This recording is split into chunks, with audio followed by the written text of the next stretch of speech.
సత్యనారాయణ ఏమన్నాడు పాపం, ఒక మంచి ఆనెస్ట్ ఆఫీసర్. మరి ప్రెస్ మీట్లు పెట్టి మరి ఆయన్ని అవును కరెక్ట్, ప్రెస్ మీట్ ఈయన అసలు ఒక ఆనెస్ట్ ఆఫీసర్ ఏంటండి.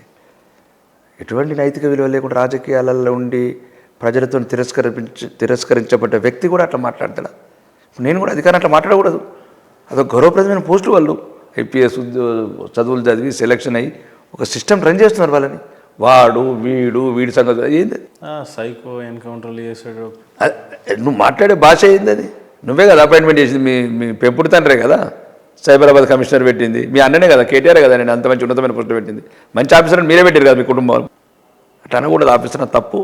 ఇంకా అది మేము చెప్తున్నారు అట్లా మేము మా ప్రభుత్వం వస్తే అట్లాంటి వాయిస్ వస్తే బాగా డేంజర్ ఉంటుంది రియాక్షన్ మాది. ఏ అధికారిని బెదిరించి ఒప్పుకోం. ఏ అధికారి కానీ తప్పు, మంచి అధికారులు బెదిరిస్తారు, తప్పు చేసే అధికారులు రకరకాల వ్యవస్థలు ఉంటాయి, వాళ్ళు ఎట్లా చేస్తారు అట్లా ప్రవర్తిస్తారు. కాబట్టి జీవన్ రెడ్డి మీద ఎటువంటి వ్యక్తిగత ద్వేషం లేదు, కోపం లేదు, రాజకీయ వైరమే ఉంటుంది. జీవితాంతం రాజకీయ వైరం అట్లనే కొనసాగుతుంది. ఎట్లయితే రాయలసీమలో ఎట్లా ఉంటుందో అట్లా కొనసాగుతుంది. అంటే ఇప్పుడు దీంతోనే కాదు, ఈ శ్వాస ఉన్నంత వరకు. దానికి ఒక కారణం ఉంది, అది తనకు తెలుస్తుంది. ఈ శ్వాస ఉన్నంత వరకు రాజకీయ వైరం కలిసిపోరు మీరు ఇద్దరు ఎప్పటికీ. నో, రాజకీయ వైరం అంటున్నాం, మళ్ళీ మీకు అర్థం కావట్లేదు. అర్థమైంది. మీ ఇంట్లో పెళ్ళి జరిగి శుభకార్యాలు జరిగి అంత దూరం అది రాజకీయ వైరం ఉంటుంది, జీవితాంతం ఉంటుంది. మీరు నేను పంచుకున్న మాత్రం అయితే రాజకీయాలు అయితే కాంప్రమైజ్ కాదు. మీ ఇంట్లో పెళ్ళిళ్ళు జరుగుతాయి, శుభకార్యాలు జరుగుతాయి, జీవన్ రెడ్డిని మీరు పిలువరు. నేను బతుకున్నాక వెళ్ళను, నేను చచ్చిపోయిన తర్వాత నా కుటుంబం ఇష్టం. వాళ్ళ ఇంట్లో ఏమైనా శుభకార్యాలు జరుగుతాయి, పెళ్ళిళ్ళు జరుగుతాయి, జీవన్ రెడ్డి గారు పిలుస్తారు, మీరు వెళ్తారా వెళ్ళరా? నేను పిలవరని అనుకుంటున్నాను, దేవుణ్ణి పిలవద్దనే కోరుకుంటున్నాను. పిలిస్తే పోతారా? పిలవద్దనే కోరుకుంటున్నాను. పిలిస్తే పోతారా? నీకు ఎన్నిసార్లు చెప్పిన అర్థమయ్యట్లేదు. ఈ శ్వాస ఉన్నంత వరకు అంటే నీకు అర్థం కాలే. ఇంత దమ్మున్న రాకేష్ రెడ్డి బయటకు ఎందుకు చెప్తలేడు? ఏమైంది మీ? అతను ఏ రకంగా అయితే నన్ను కొన్ని రకంగా సోషల్ మీడియాలో వాళ్ళకి డబ్బులు ఇచ్చి ఆ టైంలో ఎలక్షన్స్కి వచ్చినప్పుడు, ఎందుకంటే నాకు మంచి సంబంధాలు ఉన్నాయి అతనికి. నేను నిన్న కూడా అతనికి ఎప్పుడు కూడా నాకు మంచి గౌరవం ఇచ్చేవాడు. నేను కూడా బాగా తమ్ముడులాగానే మాట్లాడేవాడిని. ఎందుకంటే నా జీవితం నాది, నాకు రాజకీయాలంటే ఇష్టం లేకుండే. నేను రాజకీయ రంగంలో ఓదలుచుకోలేదు. నేను రాజకీయాలంటే ఇష్టం లేనప్పుడు నాకు ఫోన్ చేసిండు, అన్న వాడు చెప్పిండు నాకు అంత మంచిగా ఉంది కదా. అదే అంత మంచిగా ఉన్నప్పుడే నేను చెప్పాను రాజకీయాలు అంటే ఏంది, ఇద్దరం పద్ధతి. నా ఇంటికి వచ్చేవాడు, చాలా మంచి పరిచయం, అట్లేం లేదు. ఇప్పుడైతే రాజకీయాలకు వచ్చి నుంచి మొదలుపెట్టాడు ఆ క్రౌర్యం. ఎట్లయితే 87 పల్లెలల్లా ఎట్లా అరాచకాలు హింసించాడు, ప్రజలను భయపడించాడు. తప్పు అయింది అడిగి. నేను వాడికి ఇంకా తల్లిపాలు తాగి ఆడు పెరిగిండు, కన్నీళ్ళు తాగి నేను పెరిగిన. దొరల దగ్గర బతుకుడు ఆయన, కారంపొడి తిని నేను బతుకు. ఎండు టెండర్లలో పనిచేసిన నేను, ఫామ్ హౌస్లో ఉన్నాడు వాడు. రిలేషన్ ఇస్ గుడ్ రిలేషన్ ఉండే, అతను పాడి చేసుకున్నాడు అంతే. అప్పటి వరకు ఏం లేదు. మాకు ఇద్దరి మధ్యన మిత్రులు సంబంధాలు కూడా అతనే అడిగాడు అన్న ఫస్ట్ అనేది. వాడు నోరు కూడా నాకు మీద పుట్టుమచ్చ ఉంది. 2023 జనవరి పుంచేటప్పుడు అన్న బీజేపీలోకి వస్తున్నావు అన్నాడు. ఆ వరకు బీజేపీ లేదు, రాజకీయం లేదు. వాడికి నేలకి మీద పుట్టుమచ్చ ఉన్నది, అందుకు జాగ్రత్త పడి. నీకు మంచి జరగాలనుకుంటే వాడి మంచిగా మాట అనిపించు కదన్నా. అట్లా అది వ్యక్తిగతం, అంత దూరం వ్యక్తిగత శత్రుత్వం అతను లేదు. రాజకీయ వైరం అంటున్నాను, ఎందుకంటే ఒకరినొకరు నిర్మూలించుకుంటే శత్రుత్వం లేదు.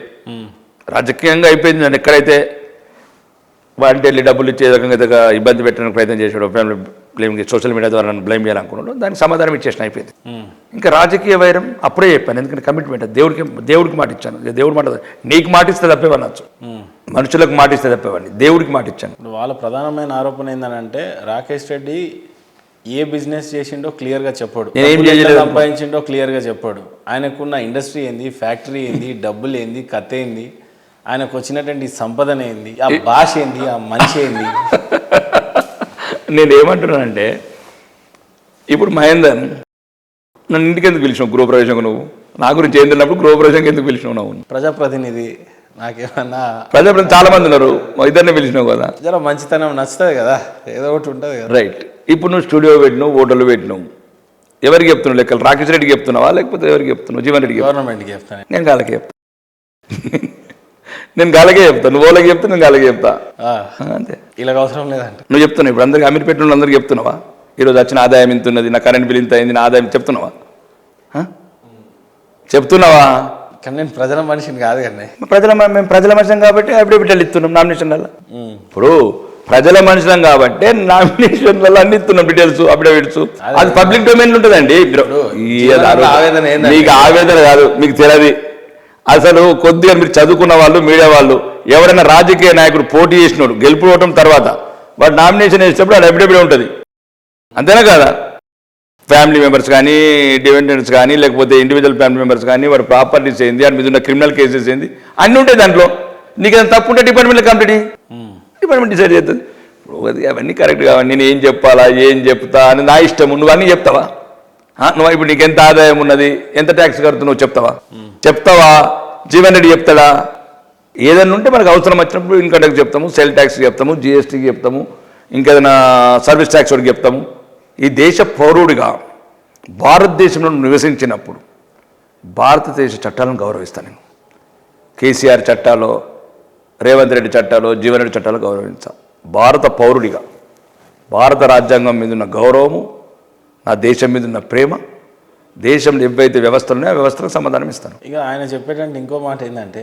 ఆయన భాష ఏందో అదేందో మొత్తం మెంటల్ ఉంటాడు మొత్తం ఏందో ఆయనకి ఏమైనా టెన్షన్స్ ఉన్నాయా ఏంది లేదు 3 నెలల్లో ఓడగొడతానా వాడిని ఓడగొడుతుంది కొన్ని వేల మంది ట్రై చేసిండ్రు భాష ఇప్పుడు నా ప్రాంతము మామూలు బ్యాక్వర్డ్ ఏరియా అంటే వస్తే కొంతమందికి డబ్బులు వచ్చిండొచ్చు కానీ పల్లెటూర్లలో ఏమే అవ్వాను ఏమండి అని నువ్వు తెలుసు కదా నేను I'm corporate business man industrialist నేను మంచి ఆఫీసర్లతో మాట్లాడతాను బ్యాంక్ మేనేజర్తో మాట్లాడతాను ఇంటర్నేషనల్గా సుమారు ఎన్నో దేశాలు తిరిగాను మంచి వాళ్ళతో బిజినెస్ గురించి మాట్లాడతాను కానీ మా ఊరు పోయిన తర్వాత మా అత్తని ఏమండి అని ఎందుకు అనాలి అది విజయవాడలో ఉంటే అనేవాడినచ్చు నేను మా అత్తని ఏమి అత్త బాగున్నావని అంట తమ్ముడు ఏమత్త మీరు రారా అంట బ్రదర్ కమియర్ ఎందుకు అనాలి నేను సింగపూర్లో కూడా అనేవనొచ్చు నేను పుట్టిన మట్టి ఆ మట్టిలో ఉన్న మాధుర్యం ఆ మట్టిలో ఉన్న భాష యాస ప్రేమ అది ప్రేమ గల్లనేలా తెలంగాణ ఓరికి సన్నత్వం తెలుస్తలేదు తెలంగాణ గట్కలు అంబళ్ళు ఇవన్నీ మరిచిండ్రు ఇవన్నీ మిగతా అన్ని